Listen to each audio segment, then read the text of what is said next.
প্রকাশ্যে লিভ টুগেদারের কথা বলে তোপের মুখে পড়েছিলেন অভিনেত্রী ও সঙ্গীতশিল্পী জিন্নাত সানু স্বাগতা।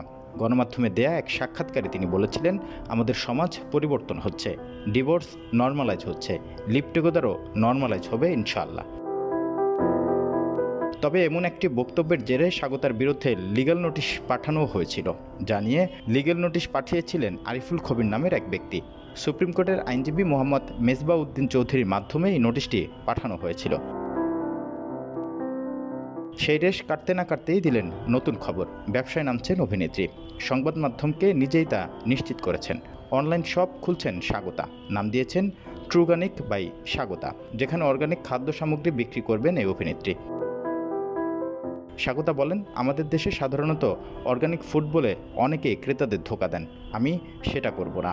আমাদের নিজেদের একটা ফার্ম আছে, সেখানে ধানসহ অন্যান্য ফসল হয়, আছে গবাদি পশুর খামারও। এরপর এই অভিনেত্রী আরও বলেন, নিজেদের পণ্যই বিক্রি করব, কোনো তৃতীয় হাত থাকবে না, ফলে দামও কম রাখতে পারবো আমরা। ধীরে ধীরে দেশের বিভিন্ন জেলা শহরেও আউটলেট নেয়ার ইচ্ছে রয়েছে আমার। এরই মধ্যে চিনিগুড়া চাল, চিড়াসহ বেশ কিছু খাদ্যপণ্য বিক্রি শুরু করেছেন। ধীরে ধীরে এই প্রতিষ্ঠান থেকে সব ধরনের খাদ্যপণ্য বিক্রি করবেন তিনি।